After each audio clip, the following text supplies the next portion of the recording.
नमस्कार दोस्तों, आप देख रहे हैं सच रहस्य। अरावली सिर्फ पत्थरों और पहाड़ियों की श्रृंखला नहीं है, बल्कि उत्तर भारत की जीवन रेखा है। यही पर्वतमाला थार मरुस्थल की रेत और लू और धूल भरी आंधियों को दिल्ली, हरियाणा, पश्चिमी उत्तर प्रदेश और राजस्थान के उपजाऊ इलाकों तक पहुंचाने से रोकती है।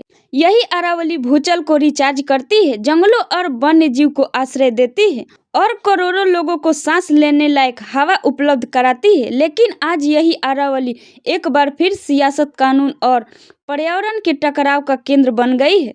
सुप्रीम कोर्ट में सरकार की ओर से दाखिल एक जवाब के बाद राजस्थान, हरियाणा, गुजरात और दिल्ली तक सोशल मीडिया से सड़कों पर हंगामा मचा हुआ है। सवाल सिर्फ कानूनी परिभाषा का नहीं, बल्कि आने वाली पीढ़ियों के भविष्य का है। हाल ही में सुप्रीम कोर्ट द्वारा 100 मीटर से ऊंचाई वाली अरावली पहाड़ियों को खनन के लिए खोलने की अनुमति दिए जाने से पूरे मेवाड़ क्षेत्र में गहरी चिंता और असंतोष का माहौल है। हरियाणा में सिर्फ 2 चोटियां ही 100 मीटर से ऊपर है। एक तो मास भिवानी जिला और दूसरी माधोपुरा महेंद्रगढ़ जिला है।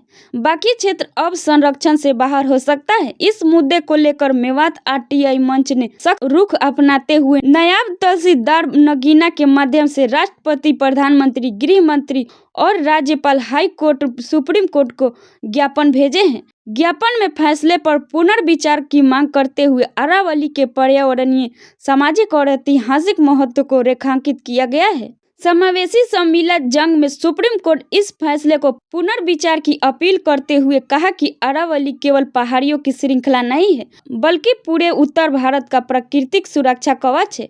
इसे कमजोर करना आने वाली पीढ़ियों के साथ अन्याय होगा। उन्होंने बताया कि अरावली पर्वतमाला गुजरात से राजस्थान, हरियाणा और दिल्ली तक लगभग 800 किलोमीटर में फैली हुई है। यह थार रेगिस्तान की धूल को दिल्ली एनसीआर तक पहुंचने से रोकती है और भूजल रिचार्ज का तापमान संतुलन में अहम भूमिका निभाती है। फैसले के बाद राज्य सरकार और स्थानीय प्रशासन को प्राकृतिक तय करने का अधिक अधिकार मिल गया है, जिससे दुरुपयोग का आशंका बढ़ गई है। अरावली पर्वत श्रृंखला को लेकर सुप्रीम कोर्ट में सरकार की ओर से दायर जवाब के बाद राजस्थान समेत 3 राज्यों में राजनीति गर्मा गई है। सोशल मीडिया से लेकर राजनीतिक गलियारों तक इस मुद्दे पर लोग मुखरे हैं।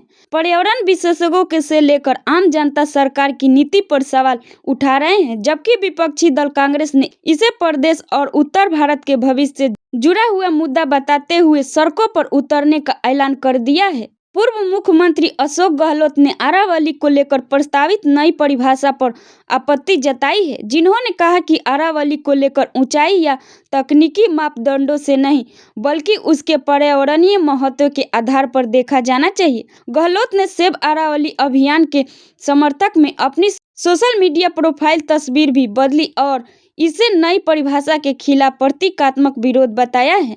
गहलोत ने कहा कि अरावली उत्तर भारत के लिए एक प्राकृतिक सुरक्षा दीवार है, जो थार मरुस्थल को, रेत और लू को दिल्ली, हरियाणा और पश्चिमी उत्तर प्रदेश।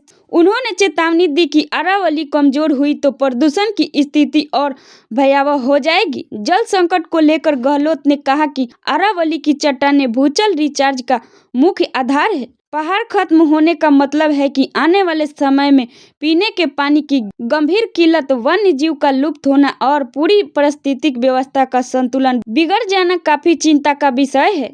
आज अरावली खतरे में है। अवैध खनन ने 20% क्षेत्र नष्ट कर दिया है। जलवायु परिवर्तन से वर्षा कम हो रही है। सरकार अरावली ग्रीन वॉल प्रोजेक्ट चला रही है, जिससे वैज्ञानिक सुझाव देते आए हैं कि यहाँ जंगल बचाना जरूरी है और बनाना भी खनन नियंत्रण जरूरी है। अरावली भारत की प्राचीन धरोहर है, जिसका निर्माण टेक्टोनिक टकराव से हुआ था। यह 250 करोड़ साल पुरानी है। उस समय भारत सुपर कॉन्टिनेंट का हिस्सा था। इसका योगदान पर्यावरण, अर्थव्यवस्था और विज्ञान में है। हमें इसे बचाना चाहिए। अरावली अगर खत्म हुआ तो दिल्ली एनसीआर तक रेगिस्तान बनने में समय नहीं लगेगा। आपको क्या लगता है कि पर्यावरण धरोहर बचाना चाहिए? कमेंट सेशन में जरूर बताइए। अगर वीडियो पसंद आए तो चैनल को लाइक और सब्सक्राइब जरूर कीजिए। धन्यवाद।